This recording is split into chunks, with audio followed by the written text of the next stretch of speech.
ओम श्री गणेशाय नमः। वागर्थाविव संपृक्तौ वागर्थ प्रतिपत्तये जगतः पितरौ वन्दे पार्वती परमेश्वरौ। श्रीमद्भागवत महापुराण दशम स्कंध 73वां अध्याय। जरासंध के जेल से छूटे हुए राजाओं की विदाई और भगवान का इंद्रप्रस्थ लौट आना। ओम नमो भगवते वासुदेवाय। श्री शुक उवाच। आयुते द्वे शतान्यष्टौ लीलया युधि निर्जिताः ते निर्गता गिरिद्रोण्यां मलिनामलवाससः क्षुच्छामाः शुष्कवदनाः संरोधपरिकर्षिताः ददिशुस्ते घनश्यामम् पीतकौशेयवाससम्। श्री सुखदेव जी कहते हैं, परीक्षित, जरासंध ने अनायास ही 20,800 राजाओं को जीतकर पहाड़ों की घाटी में एक किले के भीतर कैद कर रखा था। भगवान श्री कृष्ण के छोड़ देने पर जब वे वहां से निकले तब उनके शरीर और वस्त्र मैले हो रहे थे। वे भूख से दुर्बल हो रहे थे और उनके मुंह सूख रहे थे। जेल में बंद रहने के कारण उनके शरीर का एक एक अंग ढीला पड़ गया था। वहां से निकलते ही उन नरपतियों ने देखा कि सामने भगवान श्री कृष्ण खड़े हैं। वर्षाकालीन मेघ के समान उनका सांवला सलोना शरीर है और उस पर पीले रंग का रेशमी वस्त्र फहरा रहा है। 4 भुजाएं हैं जिनमें गदा, शंख, चक्र और कमल सुशोभित हैं। वक्षस्थल पर सुनहली रेखा श्रीवत्स का चिन्ह है और कमल के भीतर की भाग के समान कोमल रत्नारे नेत्र हैं। सुंदर वदन प्रसन्नता का सदन है। कानों में मकराकृति कुंडल झिलमिला रहे हैं। सुंदर मुकुट, मोतियों का हार, कड़े करधनी और बाजूबंद अपने अपने स्थान पर शोभा पा रहे हैं। गले में कौस्तुभ मणि जगमगा रही है और वनमाला लटक रही है। भगवान श्री कृष्ण को देखकर उन राजाओं की ऐसी स्थिति हो गई मानो वे नेत्रों से उन्हें पी रहे हैं, जीभ से चाट रहे हैं, नासिका से सूंघ रहे हैं और बाहुओं से आलिंगन कर रहे हैं। उनके सारे पाप तो भगवान के दर्शन से ही धुल चुके थे। उन्होंने भगवान श्री कृष्ण के चरणों पर अपना सिर रखकर प्रणाम किया। भगवान श्री कृष्ण के दर्शन से उन राजाओं को इतना अधिक आनंद हुआ कि कैद में रहने का क्लेश बिल्कुल जाता रहा। वे हाथ जोड़कर विनम्र वाणी से भगवान श्री कृष्ण की स्तुति करने लगे। राजाओं ने कहा, शरणागतों के सारे दुख और भय हर लेने वाले देव देवेश्वर, सच्चिदानंद स्वरूप अविनाशी श्री कृष्ण, हम आपको नमस्कार करते हैं। आपने जरासंध के कारागार से तो हमें छुड़ा ही दिया, अब इस जन्म मृत्यु रूप घोर संसार चक्र से भी छुड़ा दीजिए। क्योंकि हम संसार में दुख का कटु अनुभव करके उसे ऊब गए हैं, उससे ऊब गए हैं और आपकी शरण में आए हैं। प्रभु, अब आप हमारी रक्षा कीजिए। मधुसूदन, हमारे स्वामी, हम मगध राज जरासंध का कोई दोष नहीं देखते। भगवान, यह तो आपका बहुत बड़ा अनुग्रह है कि हम राजा कहलाने वाले लोग राज्य लक्ष्मी से च्युत कर दिए गए, क्योंकि जो राजा अपने राज्य ऐश्वर्य के मद से उन्मत्त हो जाता है, उसको सच्चे सुख की कल्याण की प्राप्ति कभी नहीं हो सकती। वह आपकी माया से मोहित होकर अनित्य संपत्तियों को ही अचल मान बैठता है। जैसे मूर्ख लोग मृग तृष्णा के जल को ही जलाशय मान लेते हैं, वैसे ही इंद्रिय लोलुप और अज्ञानी पुरुष भी इस परिवर्तनशील माया को सत्य वस्तु मान लेते हैं। भगवान, पहले हम लोग धन संपत्ति के नशे में चूर होकर अंधे हो रहे थे।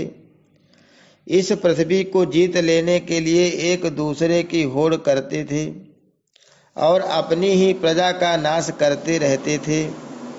सचमुच हमारा जीवन अत्यंत क्रूरता से भरा हुआ था और हम लोग इतने अधिक मत वाले हो रहे थे कि आप मृत्यु रूप से हमारे सामने खड़े हैं, इस बात की भी हम तनिक परवाह नहीं करते थे। सच्चिदानंद स्वरूप श्री कृष्ण, काल की गति बड़ी गहन है। वह इतना बलवान है कि किसी के टाले टलता नहीं। क्यों ना हो, वह आपका शरीर ही तो है। अब उसने हम लोगों को श्रीहीन निर्धन कर दिया है।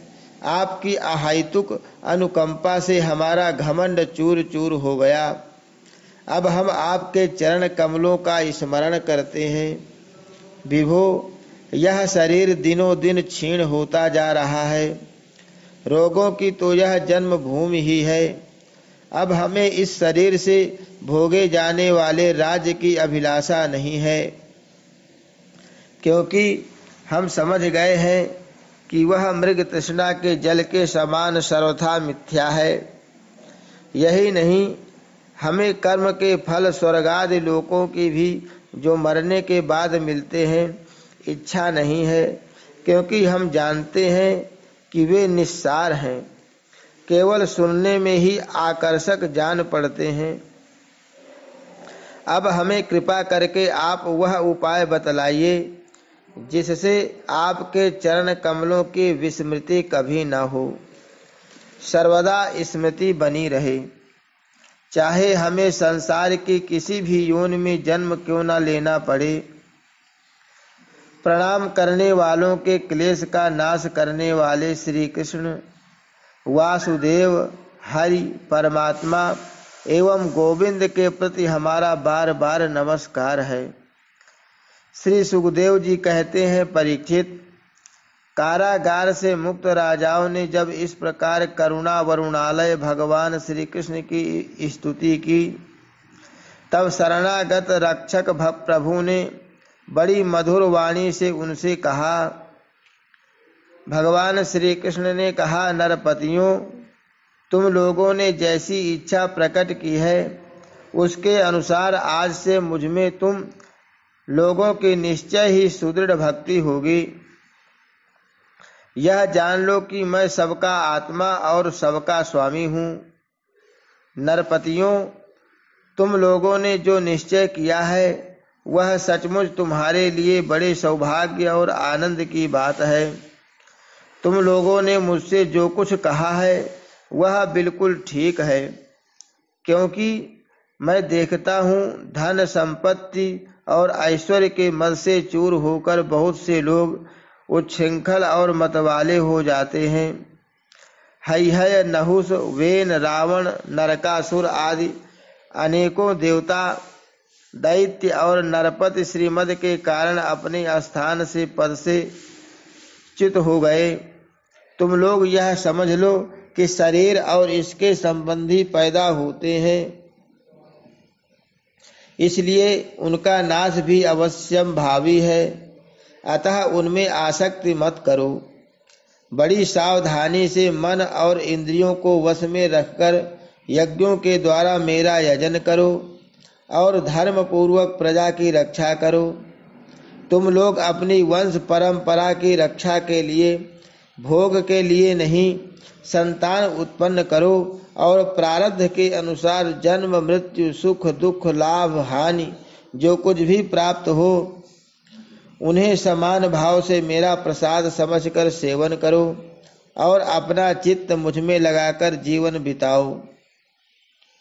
देह और देह के संबंधियों से किसी प्रकार की आसक्ति न रखकर उदासीन रहो। अपने आप में आत्मा में ही रमण करो और भजन तथा आश्रम के योग्य व्रतों का पालन करते रहो। अपना मन भली भांति मुझ में लगाकर अंत में तुम लोग मुझ ब्रह्म स्वरूप को ही प्राप्त हो जाओगे। श्री सुखदेव जी कहते हैं, परीक्षित, भुवनेश्वर भगवान श्री कृष्ण ने राजाओं को यह आदेश देकर उन्हें स्नान आदि कराने के लिए बहुत से स्त्री पुरुष नियुक्त कर दिए। परीक्षित, जरासंध के पुत्र सहदेव से उनको राजोचित वस्त्र, आभूषण, माला, चंदन आदि दिलवाकर उनका खूब सम्मान करवाया। जब वे स्नान करके वस्त्राभूषण से सुसज्जित हो चुके तब भगवान ने उन्हें उत्तम उत्तम पदार्थों का भोजन करवाया और पान आदि विविध प्रकार के राजोचित भोग दिलवाए। भगवान श्री कृष्ण ने इस प्रकार उन बंदी राजाओं को सम्मानित किया। अब वे समस्त क्लेशों से छुटकारा पाकर तथा कानों में झिलमिलाते हुए सुंदर सुंदर कुंडल पहनकर ऐसे शोभायमान हुए जैसे वर्षा ऋतु का अंत हो जाने पर तारे। फिर भगवान श्री कृष्ण ने उन्हें सुवर्ण और मणियों से भूषित एवं श्रेष्ठ घोड़ों से युक्त रथों पर चढ़ाया, मधुर वाणी से तृप्त किया और फिर उन्हें उनके देश को भेज दिया। इस प्रकार उदार शिरोमणि भगवान श्री कृष्ण ने उन राजाओं को महान कष्ट से मुक्त किया। अब वे जगतपति भगवान श्री कृष्ण के रूप, गुण और लीलाओं का चिंतन करते हुए अपनी अपनी राजधानी को चले गए। वहां जाकर उन लोगों ने अपनी अपनी प्रजा से परम पुरुष भगवान श्री कृष्ण की अद्भुत कृपा और लीला कह सुनाई और फिर बड़ी सावधानी से भगवान के आज्ञानुसार वे अपना जीवन व्यतीत करने लगे। परीक्षित, इस प्रकार भगवान श्री कृष्ण भीमसेन के द्वारा जरासंध का वध करवाकर भीमसेन और अर्जुन के साथ जरासंध नंदन सहदेव से सम्मानित होकर इंद्रप्रस्थ के लिए चले। उन विजयी वीरों ने इंद्रप्रस्थ के पास पहुंचकर अपने अपने शंख बजाए, जिससे उनके इष्ट मित्रों को सुख और शत्रुओं को बड़ा दुख हुआ। इंद्रप्रस्थ निवासियों का मन उस शंख ध्वनि को सुनकर खिल उठा। उन्होंने समझ लिया कि जरासंध मर गया और अब राजा युधिष्ठिर का राजसूय यज्ञ करने का संकल्प एक प्रकार से पूरा हो गया। भीमसेन, अर्जुन और भगवान श्री कृष्ण ने राजा युधिष्ठिर की वंदना की और वह सब कृत्य कह सुनाया जो उन्हें जरासंध के वध के लिए करना पड़ा था। धर्मराज युधिष्ठिर भगवान श्री कृष्ण के इस परम अनुग्रह की बात सुनकर प्रेम से भर गए।